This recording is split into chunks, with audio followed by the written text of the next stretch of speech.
All right, so this portion we're just gonna go through the exterior. For this, I'm gonna focus like mainly on the front cab and everything. We already went through the flatbed on like the trunk portion of the video. Truck is pretty covered in mud. I mean, it's like all the way up to the doors and stuff.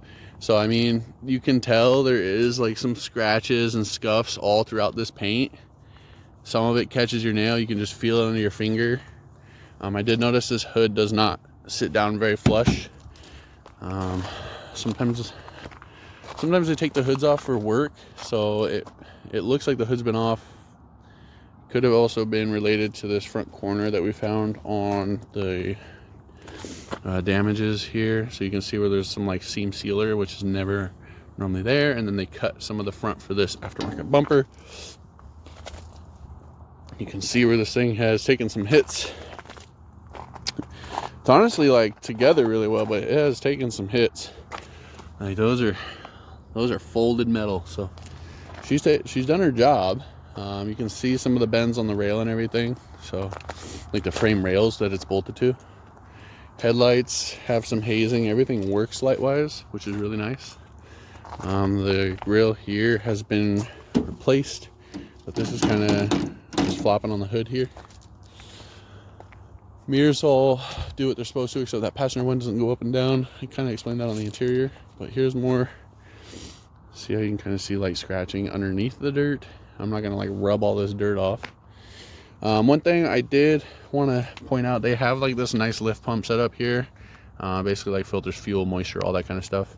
It's great location, but you can see it's getting smacked from the front tire and the back tire. So I'd probably put like a flap or a box or something. This could even go up some. You could probably go up, I don't know, like 4 or 5 inches to get it kind of more up out of the way, but maybe put a flap on the front of here just to protect this thing. It's a great investment for work trucks because it makes it so much more serviceable. On these trucks, the fuel filters are under the hood with like a manual prime and stuff. It's kind of a pain in the ass. Looks like the oil change has been done recently as well. You can see a newer filter in there. Glass is in pretty good shape. We do have some chips present in the glass, but no cracking or anything like that. And then nice tint on the windows here. Looks nice and uniform. It doesn't look like there's any wrinkles or weird cuts or anything like that. Top of the truck's pretty good, but you'll see like here some more scuffing, stuff like that. But some damage on that trim. But it's not beat up. It's not like caved in. It's not had a bunch of body work. It's not full of Bondo. It's just been doing work stuff. So, and honestly, the mileage is decent too. So we're gonna stop here and just keep moving forward. All right, so this is gonna be the engine bay portion. Diesels are a little louder, so I'll try to speak up. Honestly, it's been deleted, so they've been through to make it more reliable, I guess. The emissions, honestly, you're just pushing your own exhaust back through into your engine. It's so redundant for work trucks. Transmission fluid looks really good. You'll see here it's pretty wet around this cap and the hoses down there and the actual box down below, so something to address. Brake fluid, I did say it's pretty dark in color.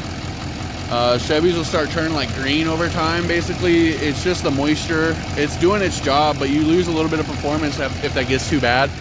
On the full-size trucks, your power steering and brake systems, they are combined in some ways, right? So like if you're a real cold start in the morning and you're braking hard and trying to turn, you'll feel a stiffness in these trucks. They've been like that since the early 2000s, probably late 90s and stuff. Coolant recovery, way too full. I was gonna open that thing up and then I saw the edge of the water's right there. So like maybe a ½ inch. Batteries are different. 2 different batteries. I usually try to do those in pairs. Can't check airbox because it is bolted in. Belts and everything look really good. This plastic is kind of chewed up.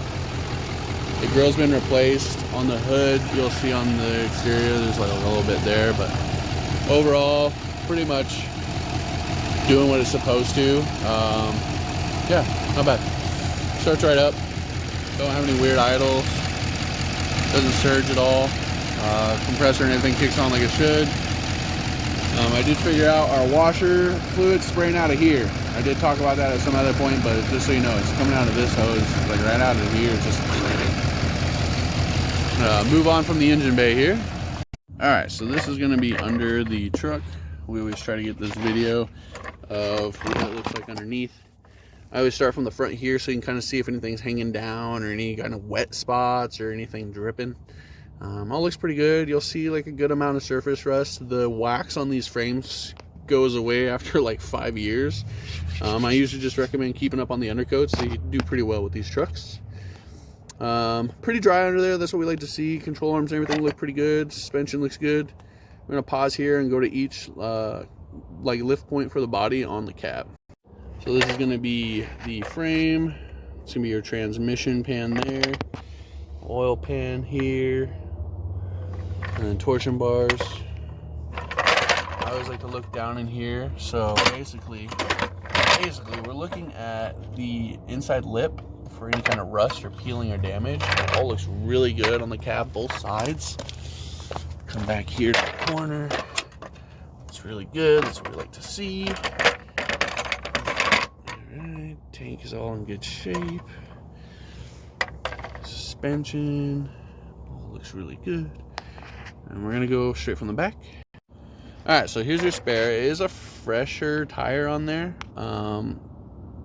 Wheel could use some love. There's your rear diff. Everything nice dry. Dually, so really beefy, stout.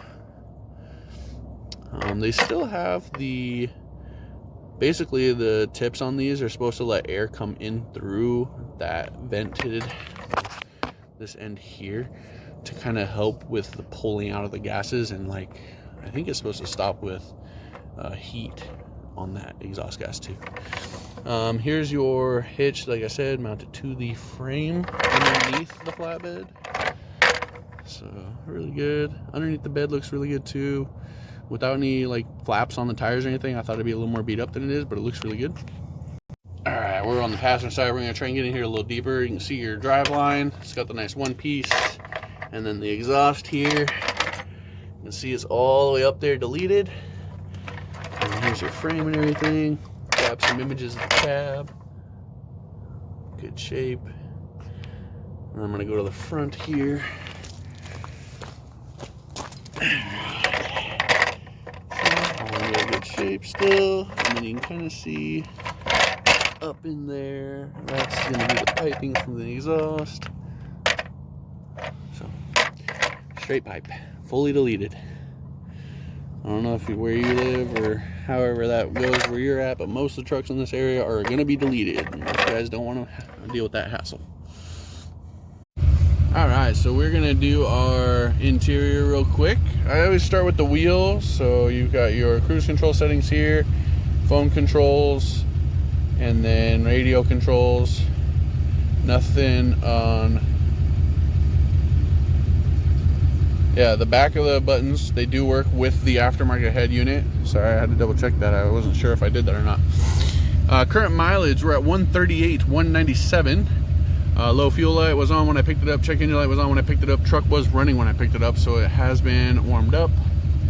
Does have built-in trailer brakes, auto lights, and then you have your exhaust brake.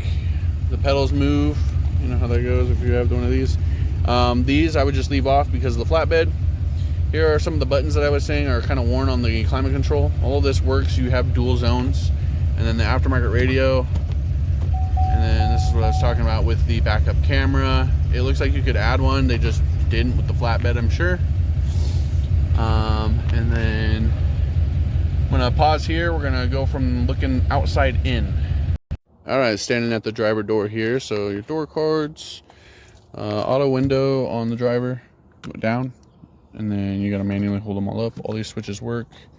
This seems like it takes a little finagling, but it does do its job. You'll see some wear on the doors, some scuffs and scratches. A little bit of wrinkling here from getting in and out. It's a Chevy thing. Carpets, not terrible. There are some stains. They could use some love, you know. Going off to the back seat here. Looks like they probably had this folded up most of the time until they had to throw some boys in there. Carpet's in decent shape back here, not too bad, but this whole carpet throughout the whole truck could use some love. But this seat's actually pretty good shape, just needs to be cleaned real well. And then looking up there's some stains, some stuff here, but you'll see on the back side here, it's hard for the camera to focus it, but those are just signs of moisture. Those like faint, these like faint lines here, that's water, and it like pushes the dirt away, you know.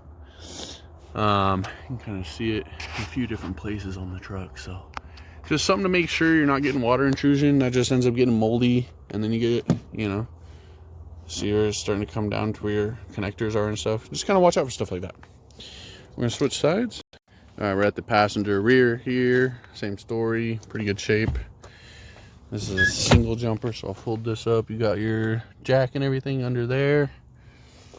Backs of the seats are really good. This does have the cup holders here. Most of the time those are missing or broken. And then you gotta give these a yank. There we go. And then your passenger front seat in good shape here. Some stains, like I said, all throughout this truck. This clip is broken, but this is also a seat, folds up. And then these trucks have a storage bin here. You got a bin here, and then a bin here. So lots of storage in these trucks that's really out of the way, and I really like that about them. And then your door card here. This one has some pretty good notchy scratches there. So, and that's going to be the inside. All right, this portion of the video, trunk, truck bed, hatchback, trunk, whatever it may be, right? So this truck has actually been outfitted with a pretty nice flatbed system. All the lights all the way around work. You do have your fuel fill up there. There's no flaps on this, which I would recommend, especially because they do have a nice lift pump setup, or like a lift pump kit on here, but you can see it's getting hit from both sides. So usually just cover these, or even just protect that. Advice from me. On here, the other side doesn't have this pin on that corner. You can see it's not there, so you can kind of move that. It's secure. Like, I couldn't get it to just fly out of there because there is notches down below here that hold it in place, but these all open up. These sides pop off, so you can have like a true flatbed. Does have the headache rack with all the lights working. Does have a frame mounted hitch. It is just a 2-inch, so I don't know if this is like a class 5 or not. It does say it's good for 17K on that tongue. So your tongue weight is 2550, but you're rated to pull 17. Clarify that. Some people try to do some wild stuff. But overall, it's a really nice bed. Well put together. The plates are pretty thick. Lots of tie down spots. You'll see like the paint is starting to give up, so maybe touch base and sand it or redo, or I usually try to do like a liner on those things. They get beat up all the time. But back of the cab looks really good, so that's good. And now there's a lot of space there. I like that. Sometimes they have these things right up against there. So still a pretty long bed. I would say you're still, you know, you're more than 6.5, I would say, with this extra lip out here, but I don't think it's the true 8 still, but definitely pretty close in that aspect. With the flatbed, there is no park sense, so you'll have lights on for that. The backup camera, they don't have tapped into here. I'm sure like if you want to get crazy, you could probably like tap into something like that or make a new hole. Some guys will even go up off the headache rack. Oh, almost dropped that. Some guys will go off the headache rack. That way you can kind of see like if you do goosenecks and stuff too. But that's going to be the truck bed, however you like to call it. All right, in this portion, we normally scan everything and get code readings on this. It does have a check engine light, but there is some wiring sticking out of the OBD itself. I don't want to pull those out because I'm not sure how they're secured, and I don't want to get stuck here if I pull those out and it need to be. So that's new for me. Normally we go to the back side so you can still use the port. That is right next to your feet too, so if you get caught on that and it rips them out and it is something you need and you get stranded, that's just something to think about. I know these diesels always run stuff off of the accessories and stuff, but normally you want to run them to the back side so you can still use this port and get information off the truck. Like I said, I'm not willing to pull that out, being that I don't want to get stuck here and I don't know what it might do to the truck if I can't get them back in. All right, so we're gonna go through our conclusion. I always try to make this look really alive for you. Basically, we got a pretty good work truck here. It's well equipped. They've done a lot of the support stuff to make the longevity of this go through. We do have some issues up here with the frame and the bumper. It's been having some few impacts in its life, but overall pretty good. This does have a pull to the right, but the power is really good. It smokes a bit under full throttle, but it's a pretty dark smoke. It's not really white or wispy, so I don't worry about that at all. The flatbed's in really great shape. Truck is pretty good for being straight piped. It's not droney or anything like that while you're driving. I mean, more than a diesel is, right? As far as the frame, it's in really good shape. It is missing the wax on there, so you do want to get a good undercoat on here. It has the good size cab, modern amenities without too much. Drives pretty good, like, honestly. It has the exhaust brake, all that kind of stuff works. Gets up and going well, stops really well. There's just a few things like the power steering that I would address, and then I don't know if the damage affects you or not. And then I did say on this lift pump, we do want to cover that, just kind of protect it. We were unable to do a code scan, so something to talk to them about. They have some wires in there. I was just not willing to pull wires out of a connector, especially the OBD, with a wire that says OBD on it. I don't know what that would have done to the truck, and I didn't want to be left in limp mode. So something just talk to them about. The check engine light is on, so without us being able to check what that is, most likely going to be to the truck being deleted, but without us being able to verify that, it's just something to talk to them about.